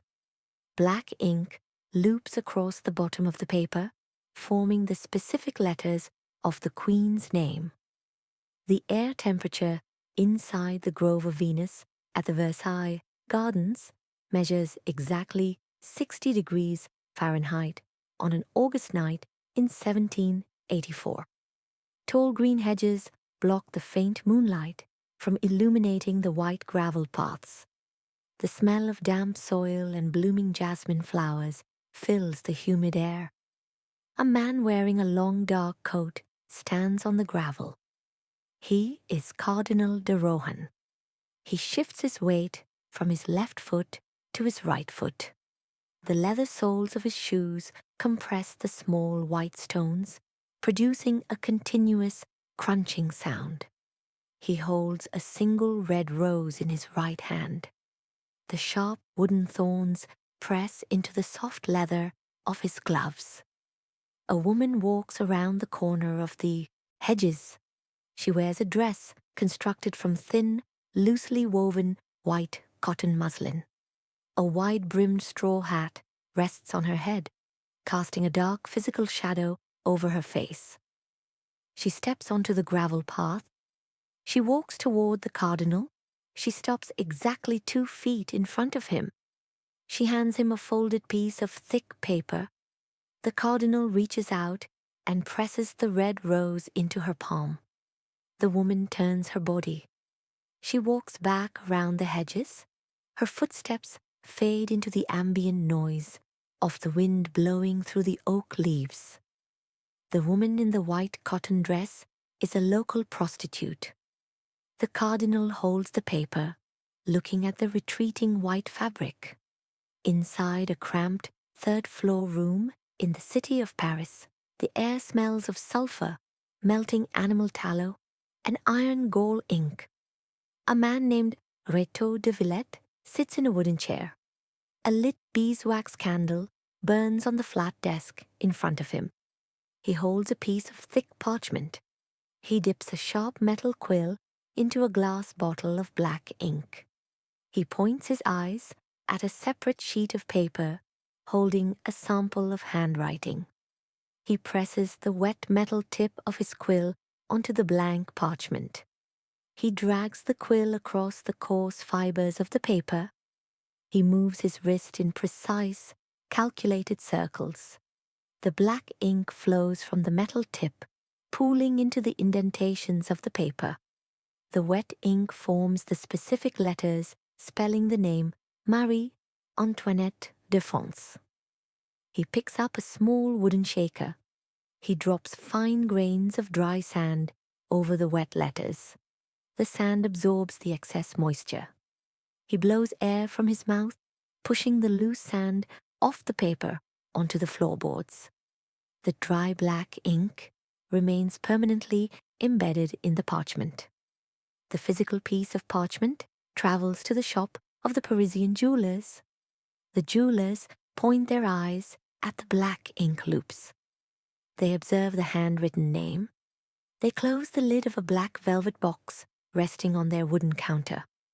Inside the box rests the massive necklace containing exactly 647 individually cut diamond stones. They hand the heavy velvet box directly to Cardinal de Rohan. The cardinal carries the velvet box into an apartment in Paris. A man stands in the center of the room. The man wears a tailored dark blue wool coat featuring thick gold braided cords on the shoulders. This specific garment matches the exact physical uniform worn by the Queen's personal messengers. The cardinal extends his arms and hands the velvet box to the man in the blue coat. The man takes the box, turns around, and walks out the heavy oak door. The man in the blue coat is the forger, Rétaux de Villette. Several days later, the black velvet box rests on a rough wooden table inside a narrow room in London, exactly 214 miles away from Paris. A man picks up a pair of heavy forged iron pliers. He opens the velvet box. He clamps the iron jaws of the pliers onto the thick silver settings holding the large diamonds. He squeezes the metal handles together tightly. He twists his right wrist. The thick silver metal bends backward. The clear, faceted diamond pops out of the setting. The stone drops onto the wooden table with a sharp, hard click. The man repeats this exact sequence of physical actions 647 times. The heavy necklace breaks apart into hundreds of individual stones and twisted pieces of silver wire. The man pushes the loose diamonds into a brown leather pouch. He pulls the cotton string tight, sealing the stones inside. The Earth continues its orbit. The calendar displays the month of August in the year 1785. Inside the Palace of Versailles, guards wearing dark blue military coats walk across the polished oak floorboards. Their heavy black boots tap loudly against the wood. They walk directly toward Cardinal de Rohan. They extend their arms and wrap their bare hands firmly around his biceps. They pull him out of the room and lock him behind heavy iron bars. In the center of Paris, workers operate large wooden printing presses. They pull heavy iron levers. The iron blocks press wet ink into cheap, coarse paper. The ink forms distinct words detailing the stolen diamonds, the prostitute in the white dress, and the forged signature. Men stack the printed papers into piles and distribute them on the damp cobblestone streets. Citizens stand in the 50-degree air. They hold the coarse paper in their hands. They point their eyes at the black ink. They vibrate their vocal cords, speaking the printed words aloud. The text places the name of the Queen directly next to the physical theft of the diamonds. Marie Antoinette remains entirely inside the yellow limestone building at Versailles. She breathes the air of her private gardens. The citizens on the streets of Paris read the printed pamphlets and direct their eyes toward the palace. The continuous rotation of the earth alters the angle of the sun. The calendar turns to the year 1788. A massive mass of freezing air moves directly over the agricultural fields of northern France. The outdoor air temperature drops rapidly to exactly 5 degrees Fahrenheit. Water vapor high in the atmosphere freezes into solid spheres of ice. the heavy ice falls from the sky. The hailstones strike the flat dirt fields. The physical impact of the falling ice snaps the dry, brittle stalks of the wheat plants. The heavy grain falls directly into the freezing mud. The wooden flour bins inside the bakeries sit completely empty. Men and women wrap thin wool blankets over their shoulders, pick up heavy iron tools, and begin walking down the dirt roads toward the capital. Rainwater falls from dark grey clouds onto the flat cobblestones of Paris on the morning of October 5th, 1789. The air temperature measures exactly 45 degrees Fahrenheit. The cold water runs down the sloped stone gutters, carrying brown mud, horse manure, and wet leaves toward the river. Inside the market squares, flat wooden tables sit entirely bare. The wooden flour bins stand completely empty, containing only dust in the corners. Women wearing coarse, undyed wool dresses stand on the wet stones. The falling rain saturates their wool clothing. The wet fabric clings tightly to their skin, pulling the heat from their bodies and adding heavy physical weight to their shoulders. The women hold heavy iron tools in their bare hands. They carry long wooden poles fitted with sharp iron pike heads. They hold curved steel scythe blades attached to thick wooden handles. They grip iron kitchen knives with freshly sharpened metal edges. The women begin walking westward out of the city square. The hard wooden soles of their clogs strike the wet cobblestones, creating a loud, rhythmic clattering sound echoing off the stone buildings. Thousands of physical bodies move together in a single, continuous mass. They leave the paved streets of Paris and step onto the soft dirt roads leading toward Versailles. The constant pouring rain turns the dry dirt into thick, sticky mud. The mud coats their wooden shoes and spatters against the bottom hems of their wool dresses. The physical distance between the center of Paris and the gates of Versailles measures exactly 12 miles. The women walk this specific distance over the course of 6 continuous hours. Their leg muscles contract and extend repeatedly, pulling their boots from the thick mud.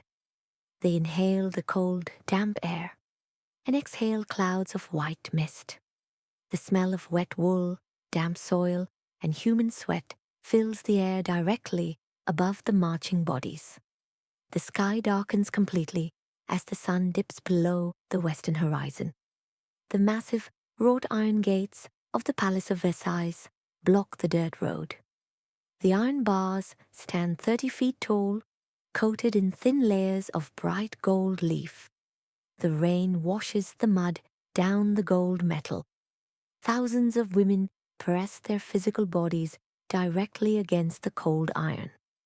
The combined pressure of human flesh and wet wool pushes heavily against the metal structure.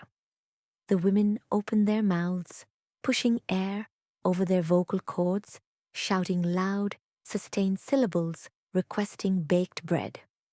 Men from the surrounding villages arrive carrying thick iron crowbars and heavy wooden clubs. The crowd gathers in the wide gravel courtyards outside the iron perimeter. They pull dry wooden planks from nearby supply wagons and stack them on the wet gravel. They strike flint stones against steel brackets, dropping bright orange sparks onto dry paper. Fire catches the wood. Orange flames illuminate the dark courtyard, casting flickering light against the wet skin of the crowd. The thick smell of burning pine wood smoke mixes with the heavy rain. Inside the Queen's private apartments, the air temperature measures exactly 72 degrees Fahrenheit.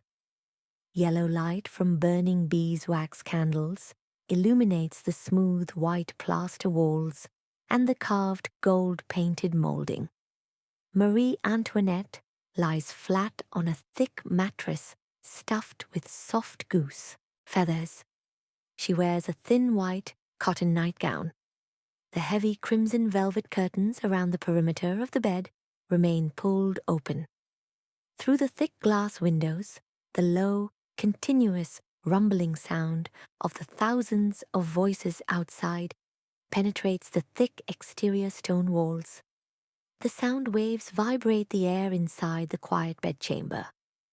At 6 o'clock the following morning, the crowd outside moves forward. Men swing heavy iron hammers directly against the metal hinges of a side gate. The iron components fracture and break apart. The tall metal gate swings open. Hundreds of bodies pour through the narrow opening and run across the interior marble courtyards. They enter the ground floor of the main palace. Their mud-covered wooden shoes leave thick brown footprints on the polished white marble floorboards. They ascend the wide, curving stone staircases. Royal Swiss guards stand at the tops of the staircases. The guards wear bright red wool coats and hold long wooden muskets fitted with sharp steel bayonets. The rioters push forward up the steps. The metal blades of the scythes and pikes strike the wooden stocks of the muskets. Iron strikes against iron, creating sharp, metallic clanging noises. Black gunpowder ignites inside the iron musket barrels, projecting heavy lead balls through the air. The lead tears through wool clothing and soft human skin. Warm, copper-scented blood spills onto the cold, white marble steps. The sheer mass of ascending bodies pushes the surviving guards backward. The crowd moves rapidly down the long, vaulted corridors, stepping over the fallen guards and heading directly toward the Queen's apartments. The sound of splintering wood and heavy footsteps echoes loudly down the hallway outside Marie Antoinette's door. Two female attendants run into the bedchamber. They grab the Queen's shoulders and pull her torso upward. Marie Antoinette steps off the mattress. Her bare feet touch the cold oak floorboards. A lady-in-waiting runs to the wooden wall paneling near the head of the bed. She presses her thumb firmly against a concealed brass lever. The mechanical latch releases with a metallic click. A section of the solid oak wall swings inward, revealing a dark, narrow stone passageway. Marie Antoinette steps into the passageway. The attendant pulls the wooden panel shut from the inside. The latch clicks firmly back into place. The physical barrier of the oak wall separates the Queen from the lit bedchamber. She runs down the dark, unlit stone corridor, moving her feet rapidly toward the King's apartments on the opposite side of the palace. Exactly 2 minutes later, the heavy oak doors of the Queen's bedchamber splinter inward. The wooden frame shatters under the repeated impacts of heavy iron axes. Dozens of rioters run into the room. They hold wet iron pikes and blood-stained scythes. They surround the large wooden bed. They raise their arms toward the ceiling and bring the sharp iron weapons down violently. The iron blades slice completely through the red velvet blankets and the white linen sheets. The sharp metal points pierce the thick fabric of the mattress. The rioters pull the blades sideways, tearing large holes in the material. Thousands of white goose feathers burst from the mattress, floating into the warm air and settling onto the muddy floorboards. The rioters see the torn linens and the scattered feathers. They turn their heads toward the open doorway. They carry their iron weapons back into the corridors. They march toward the center of the palace, pushing their physical bodies into the king's chambers. The armed crowd surrounds the physical bodies of the royal family forcing them to walk down the stone staircases and step directly into awaiting wooden carriages bound for the center of Paris. The air inside the Tuileries Palace in the center of Paris measures exactly 55 degrees Fahrenheit on an October evening in 1789. Dust motes float in the yellow light cast by beeswax candles sitting on flat stone mantels. The heavy oak doors of the royal apartments stand completely open. Men wearing thick blue wool uniforms and carrying heavy iron muskets walk back and forth across the checkered black and white marble floorboards of the corridors. The hard leather soles of their boots strike the marble, producing sharp, echoing clicks. The smell of stale tobacco smoke, wet wool, and sharp black gun oil drifts from the corridor directly into the private bedchamber. Marie Antoinette sits on a wooden chair padded with green silk. She points her eyes at a piece of white linen cloth resting in her lap. She pushes a thin steel needle through the woven fabric, dragging a grey cotton thread behind it. A guardsman stands exactly 6 feet away from the wooden chair. He points his eyes directly at her hands. He watches the metal needle move up and down through the cloth. He inhales and exhales the 55-degree air, producing a steady, soft, wheezing sound. She stands up and walks across the oak floorboards to pour water from a ceramic pitcher into a glass cup. The guard walks exactly 3 paces behind her. He maintains the physical distance of 6 feet. The continuous visual tracking persists through the daylight hours and into the dark nights. The earth rotates, advancing the paper calendar on the wall to the 20th of June, 1791. The outdoor temperature at midnight drops to 48 degrees Fahrenheit. Inside the dark rooms, Marie Antoinette removes her heavy silk dresses. She folds the stiff fabric and places it on a flat wooden table. She puts on a plain grey wool dress and a black cotton cloak. King Louis puts on a brown linen coat and a round felt hat. A heavy wooden carriage waits in a narrow dirt alleyway outside the palace walls. The carriage features thick wooden panels painted dark green. Heavy iron rims wrap around the 4 large wooden wheels. 6 large brown horses stand in the dirt, exhaling warm clouds of white mist from their nostrils. The royal family walks out of a side door. They step onto the damp cobblestones. They climb the wooden steps into the dark carriage cabin. The driver snaps a leather whip through the cold air. The horses lean forward against their thick leather harnesses. The heavy iron wheels turn. The iron grinds against the stones, moving slowly through the dark streets of Paris. The carriage measures exactly 15 feet long and weighs exactly 6,000 pounds. The immense physical weight of the oak wood, the forged iron, and the human bodies pushes the wheels deep into the soft dirt roads outside the city limits. The horses pull the heavy load at a maximum speed of exactly 5 miles per hour. The carriage moves eastward toward the French border. The sun rises, warming the air to 70 degrees Fahrenheit. Dust kicks up from the dry dirt road, coating the green wooden panels in a thick layer of brown powder. Inside the cabin, the family sits on velvet cushions, breathing the warm, stagnant air.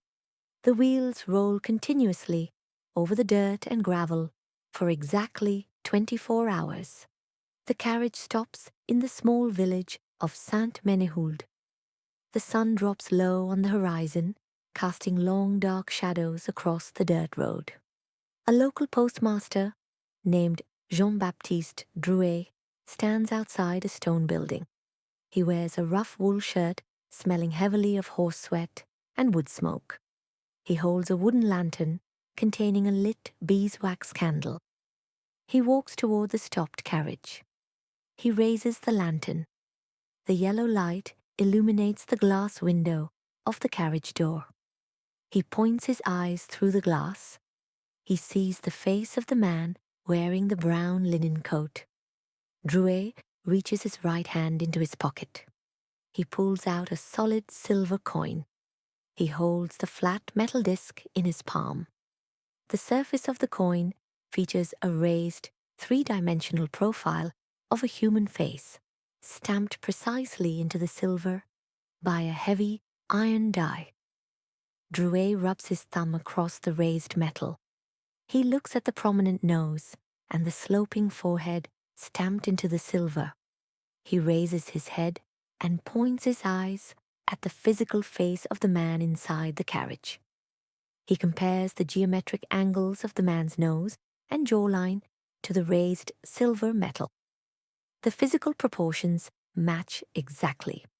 Drouet mounts a horse. He rides down a parallel dirt path, kicking the horse's sides with his leather boots. He arrives in the town of Varennes ahead of the heavy carriage. He speaks to local men holding iron muskets and wooden pitchforks. They pull a heavy wooden wagon across the center of a narrow stone bridge, physically blocking the road. The green carriage approaches the bridge. The driver pulls back on the leather reins. The horses stop moving. The armed men surround the carriage. They point the sharp steel tips of their bayonets directly at the wooden doors and the glass windows. The men force the driver to turn the carriage around. They walk alongside the wooden wheels, keeping their iron weapons pointed at the glass.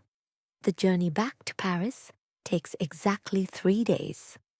The summer air temperature rises to 85 degrees Fahrenheit. Thousands of citizens line the dirt roads and the cobblestone streets. They stand completely silent.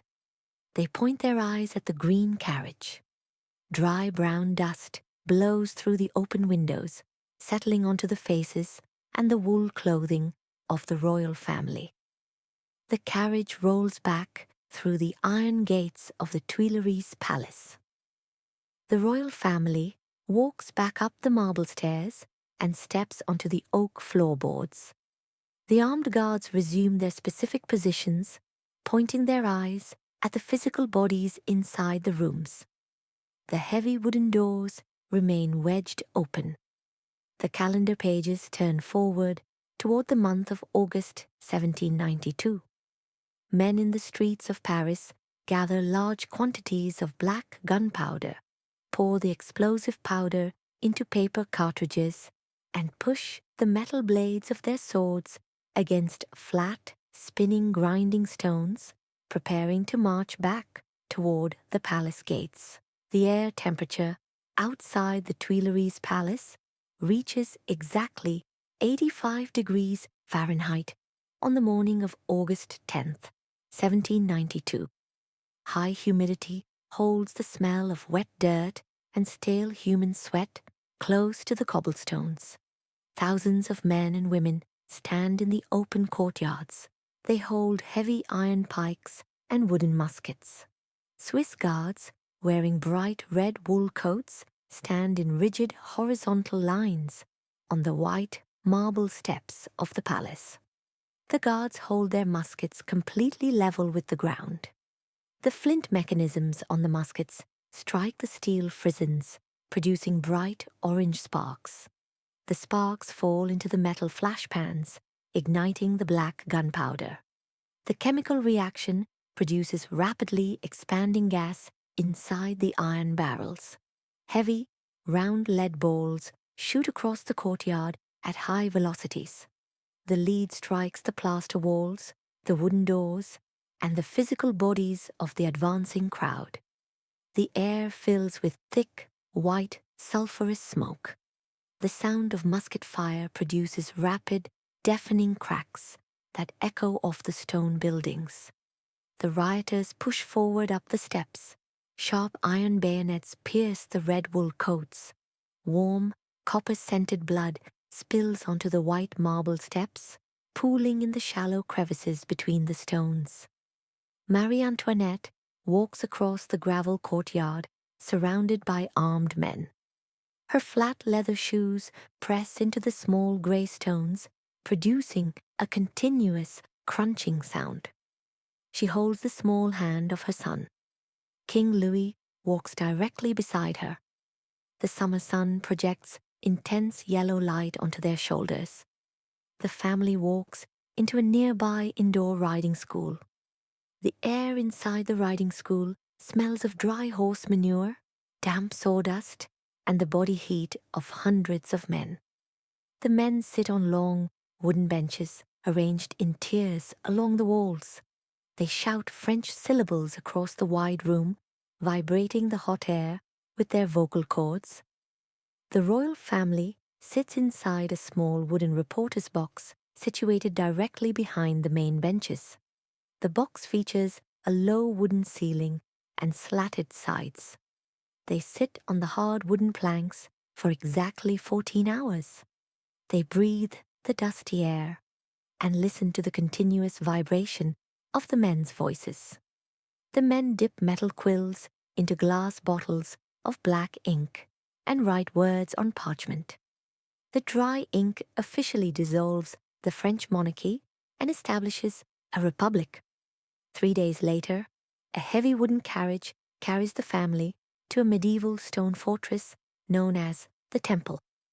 The exterior walls consist of solid grey limestone measuring exactly 9 feet thick. The air inside the fortress measures 55 degrees Fahrenheit. The smell of damp stone, mildew, and wet iron fills the interior spaces. Thick iron bars cover the narrow glass windows. The iron blocks the sunlight and casts long, dark shadows across the cold flagstone floorboards. Guards wearing blue wool coats close the heavy oak doors. They push large iron keys into the keyholes. The metal tumblers click loudly into place. The physical space granted to the family reduces entirely to a few square rooms inside the stone tower. The Earth orbits the sun, tilting the northern hemisphere away from the direct light. White snow falls outside the thick stone walls. The indoor air temperature drops to 40 degrees. The royal family wears thick wool coats inside the rooms. Louis sits at a small wooden table with his young son. He opens a book bound in stiff, brown leather. He points his thick fingers at Latin words printed in black ink. The boy repeats the syllables aloud. Marie Antoinette sits in a wooden chair. She pushes a steel needle through white cotton fabric to repair torn seams. The metal needle clicks softly against the brass thimble on her finger. The guards stand outside the oak doors, pointing their eyes through small iron grates cut directly into the wood. The guards monitor the physical movements of the family through the metal grids. In January 1793, the temperature on the streets of Paris hovers at 35 degrees Fahrenheit. Men inside a large stone hall cast individual votes by dropping physical tokens into wooden boxes and speaking their decisions aloud. They tally the votes using ink and paper. The final count dictates the physical termination of Louis's biological functions. Men walk into the temple prison. They read the printed words from the parchment to the king. Louis bends his knees. He presses his lips against the foreheads of his wife and children. He turns his body and walks out the heavy oak door. The iron deadbolt slides back into the door frame behind him. A wooden cart with 2 large iron-rimmed wheels waits in the freezing courtyard. Louis steps onto the raw pine planks of the cart. A brown horse pulls the cart through the damp cobblestone streets. The iron wheels grind against the wet stones, shaking the floorboards of the cart. The vehicle stops in the center of the Place de la Révolution, a tall structure constructed from freshly cut pine beams stands on the flat stone square. A heavy steel blade suspended inside the wooden frame reflects the pale winter sunlight. Large blocks of lead attached to the top of the blade add significant physical weight to the metal. Louis walks up the wooden steps. His leather shoes make hollow, thumping sounds against the pine boards. He takes off his brown coat, exposing his white linen shirt. Executioners grab his shoulders. They push his torso forward onto a flat wooden bench. They slide a semicircular wooden block over the back of his neck, locking his head and cervical spine completely stationary. The executioner pulls a thick hemp rope. The friction of the rope against the wooden pulley produces a sharp squeak. A wooden latch releases. The heavy steel and lead assembly falls vertically through the greased grooves of the wooden frame. The sharp steel edge severs the skin, muscle, and bone of the king's neck in a fraction of a second. The severed head drops into a wicker basket lined with heavy canvas. Blood pours from the severed arteries directly onto the wooden floorboards. Inside the temple prison, Marie Antoinette hears the distant sound of cannons firing across the city. The low-frequency sound waves penetrate the thick limestone walls. She sits on the edge of her narrow cot. She pulls a piece of black wool fabric from a wooden trunk. She folds the black wool and begins sewing it into a morning dress. 7 months pass. The summer heat returns in August 1793. Guards turn the iron keys in the locks. They enter the room and grab the arms of her young son. They pull the boy out of the room, dragging his leather shoes across the floorboards. The guards return later that night. They instruct Marie Antoinette to pack her remaining clothing. She walks out of the temple fortress and steps into a carriage. The carriage rolls toward the Conciergerie, a massive stone prison complex positioned directly on the banks of the Seine River, where the cold river water laps constantly against the heavy stone foundations. The air inside the Conciergerie prison measures exactly 52 degrees Fahrenheit in August 1793. The exterior walls of the building rest directly against the flowing water of the Seine River. The cold river water permeates the porous limestone blocks, drawing moisture up into the interior walls of the ground floor cells. Drops of condensation gather on the curved stone ceiling. The liquid falls through the air and impacts the red brick floorboards, creating a continuous, rhythmic dripping sound. The smell of wet river moss, human urine, and decaying wood fills the damp, physical space. Marie Antoinette sits on a narrow cot constructed from coarse canvas stretched over a pine frame. She wears a long dress tailored from black wool. The black dye fades to a dark gray along the seams. Frayed threads hang from the cuffs of the sleeves. Her physical body weight measures considerably less than it did in the Versailles bedchamber. Her cheekbones protrude sharply against the pale skin of her face. White strands mix with the brown hair on her head. She wears a simple white linen cap over her hair. A physical distance of exactly 4 feet separates her canvas cot from a short wooden stool. A male guard wearing a blue wool uniform sits on the stool. He holds a heavy iron musket resting across his knees. He presses dried tobacco leaves into the wooden bowl of a pipe. He strikes a piece of flint against a steel ring, dropping a spark onto the tobacco. He inhales the smoke and exhales it into the 52-degree air of the cell. The thick grey smoke drifts across the room, carrying the sharp, bitter scent of burning tobacco directly into Marie Antoinette's nose. A folding screen constructed from thin wooden panels and torn canvas stands between the cot and the stool. The top of the screen measures exactly 5 feet tall.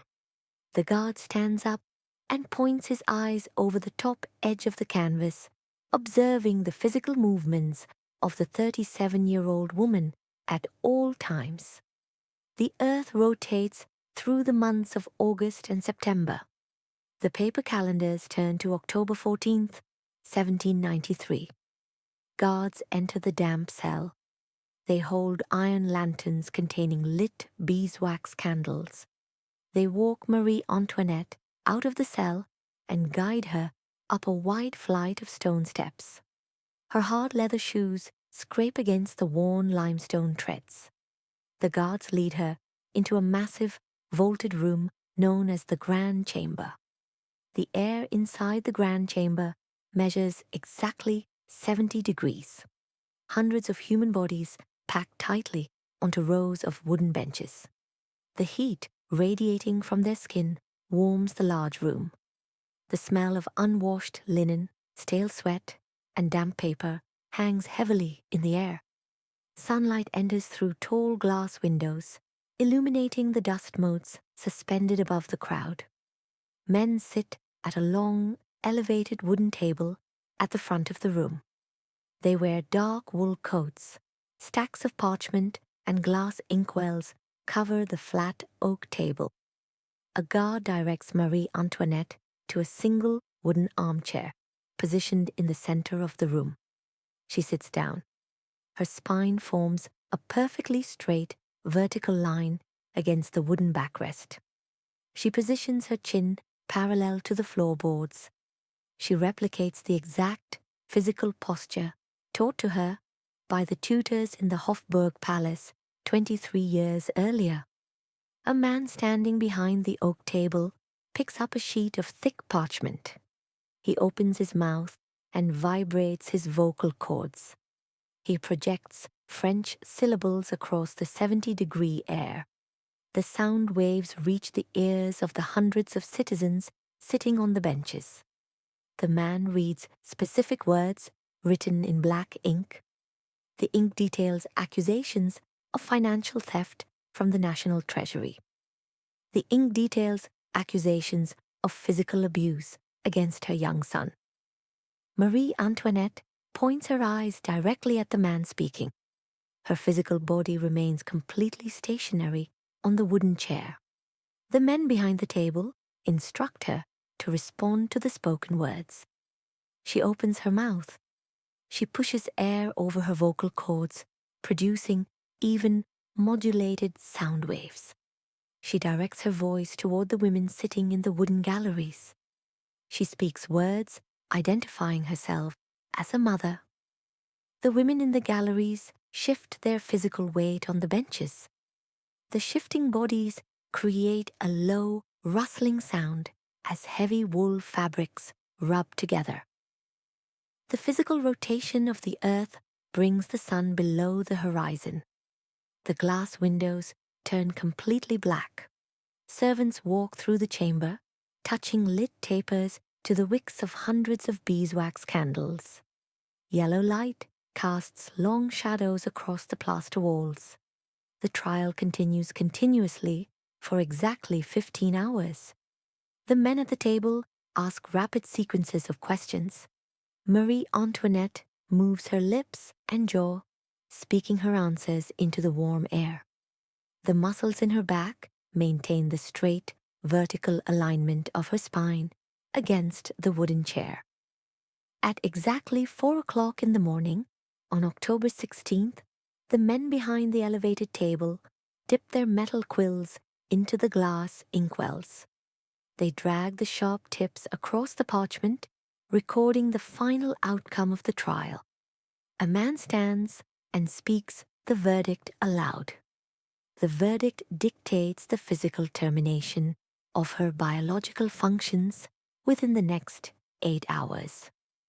Marie Antoinette remains completely still upon hearing the spoken words. Guards walk forward and grasp her upper arms. They pull her upward from the wooden chair.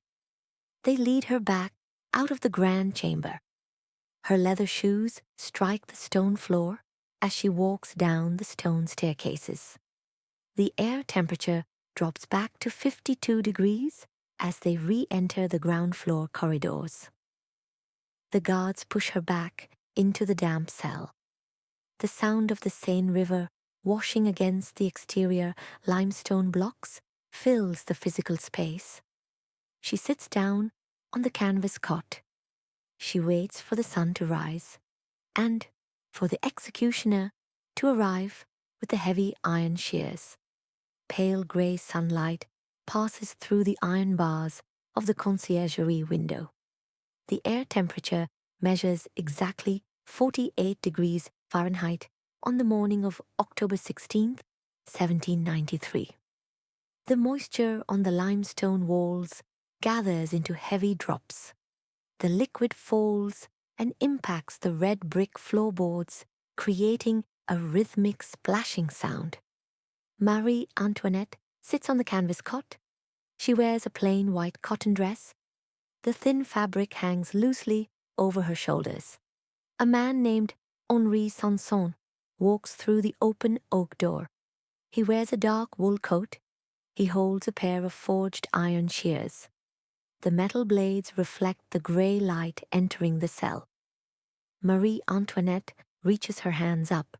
She pulls a white linen cap from her head, exposing her hair. Sanson steps directly behind her. He opens the metal shears. The iron hinge emits a high-pitched squeak. He places the steel blades around a thick section of her hair at the base of her neck. He squeezes the iron handles together. The sharp metal slices completely through the keratin fibers. The severed hair falls downward. The strands land on the damp, red bricks. Sanson repeats this specific physical motion. The metal blades make a continuous, sharp clipping sound. He removes the hair entirely from the lower half of her skull. He leaves short, uneven edges against her skin. The 48-degree air touches the exposed skin on her neck.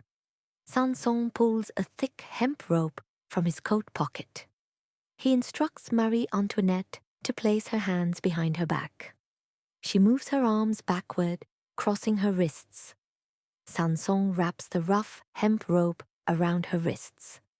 He pulls the fibers tight. The rough plant fibers press directly into the top layer of her skin. He ties a tight knot.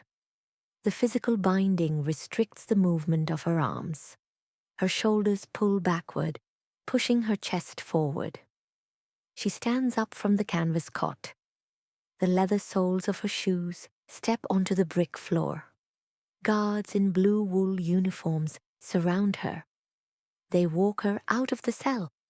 They walk down the stone corridor and out through the heavy wooden doors of the prison complex. The cold autumn wind hits her face. A wooden cart sits on the wet cobblestones.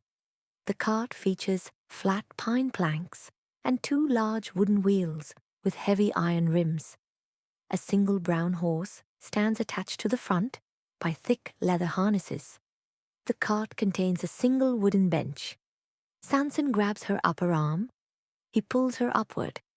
She steps onto the pine planks and sits on the hard wooden bench. Her hands remain tied behind her back. Sanson stands next to her. The driver snaps a leather whip. The thin leather strikes the air, creating a sharp crack. The horse leans forward. The iron wheels rotate. The iron grinds against the wet cobblestones, generating a loud, deep rumbling sound. The wheels strike the uneven edges of the stones. The physical impacts transfer vertically through the wood, traveling directly into her spine. The 48-degree air pulls the heat directly from her skin through the thin cotton dress. The blood vessels in her arms constrict, maintaining her core body temperature. Thousands of citizens stand on the sides of the street. They wear heavy wool coats and thick cotton caps. They press their bodies tightly together. They open their mouths. They push large volumes of air over their vocal cords. They produce loud, sharp syllables. The high-amplitude sound waves hit the wooden cart. The smell of unwashed wool, damp cobblestones, and burning wood smoke fills the air. The cart rolls past tall stone buildings. The glass windows of the buildings reflect the grey sky. People lean from the windows, pointing down at the cart. The cart moves at exactly 2 miles per hour. The wheels turn continuously. The journey spans exactly 60 minutes. The iron wheels roll into the Place de la Révolution. The flat stone square opens up. In the exact center of the square stands a tall, wooden structure constructed from heavy oak beams. 2 vertical posts rise high into the air. A heavy steel blade hangs suspended between the 2 posts. Large blocks of lead attach to the top edge of the steel blade, pulling the metal firmly against a wooden latch. The brown horse stops. The cart rests motionless on the stones. Sanson grasps Marie Antoinette's arm. She stands up. She steps down from the cart onto the grey cobblestones. She walks toward the base of the wooden structure. 9 wooden steps lead up to a flat platform. She lifts her right foot. She places the leather sole of her shoe onto the first wooden plank. She steps upward. Her tied hands force her to balance her physical weight entirely with the muscles in her legs and core. Her leather shoes make hollow, thumping sounds against the pine boards. She reaches the top of the wooden platform. Sanson stands near the wooden frame, holding the blade. He moves his physical body backward. Marie Antoinette steps forward. The toe of her leather shoe strikes the top of Sanson's leather boot. The physical impact stops her forward movement. She points her eyes at Sanson's face. She opens her mouth. She exhales air from her lungs and vibrates her vocal cords. She speaks French syllables. She requests pardon for the physical impact against his foot, stating the action occurred involuntarily. Sanson turns her body. He pushes her torso forward. Her knees bend. Her chest falls flat against a horizontal wooden board. Sanson slides the wooden board forward on greased metal tracks. The board stops. Her neck rests directly in the lower half of a circular cutout in the wood.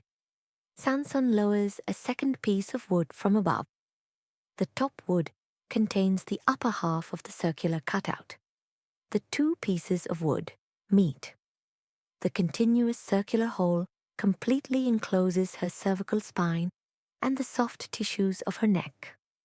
The wood locks in place, physically preventing all movement of her head. The executioner reaches up. He grasps a thick hemp rope connected to the wooden latch. He pulls the rope downward. The friction of the rope against the iron pulley squeaks. The latch slides horizontally. The heavy steel blade and the attached lead blocks fall. Gravity pulls the mass downward through the greased vertical grooves in the oak posts. The sliding metal produces a rapid, rushing sound through the air. The sharp edge of the steel blade hits the back of her neck.